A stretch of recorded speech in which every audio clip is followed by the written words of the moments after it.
Hakalai pui terik ke sorka kalakhat yakren ya ka kunhun uba arden ban yakren hakabaya deba kajing da wapen bet ya ka reservation policy bat hakate kesngi kipat ba kila lumkrui bat la yo ka jingkren lingkot da uba bright star well marban yang MLA Maulai constituency bat yakani ka kunhun uba arden la lej ban mi khmat da uba bat skem marbo uba bright star well marban yang bat uba Dr. Ricky Silkani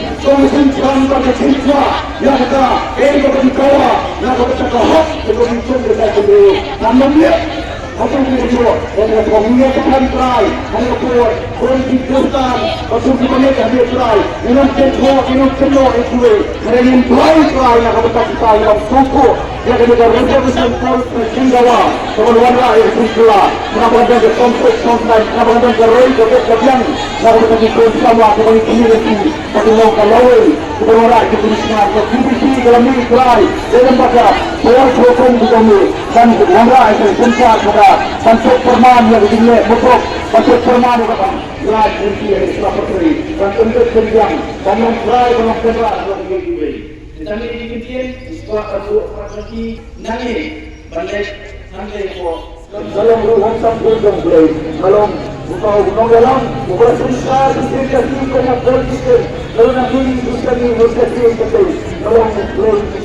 seperti bukan dalam tadi sudah Bukan orang ada tinggi ke kamera berdekat dia, masa kalau itu belum dia berpikir, bukan kenal tanah satu ketujuan itu, mereka semua orang tuan. Air kuat wala kepentingan kalau kepentingan, kalau isikan perai melalui bahasa, ia berkaitan dengan nomor udah semua.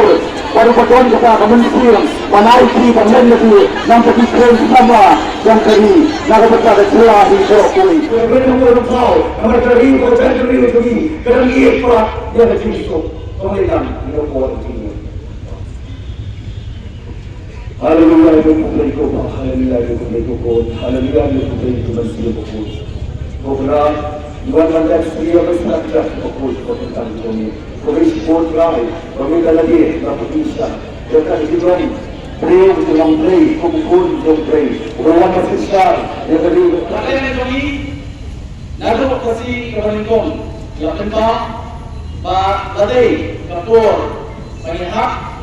review yang kini reservation policy apa kerjaan kejoli. Ketahui kalau nomor rakyat saat ada job reservation policy kepala sanpuan di disinen pelayan UAE kadang kejino siang hari ini part ikut sana jom ke jalan riu ini dia seorang itu lagi yang kecil besar beberapa kejongki pertumbuhan lanjut pertumbuhan tempau pergaya itu syafi hening kasih awal ayok dia yang kasih nak kesorkan, apa kesorkan kelatihan ban yang keren halor reservation policy. Partai apa nak yang jadi kom ke parti ilarai pengilit harga por kebanyakan balik banyak keren harga all party meeting harga komiti yang akan dilali constitute nalor meeting members kila kumpa kalau mencoba ila ada rupa badan ayat nak kawin ke parti kepada senalang yang di members badan hakikat committee saudara yang nak kunjung rupa di Dr. Ricky Silkani dan benda ini ayat kendon badalor tu dia ayat parti kerbet bantu part yangan pada dalam tentang bagi balik penjagaan pada saudara ada yang terkait nak lupa bambian yang kami ada terkeren menen.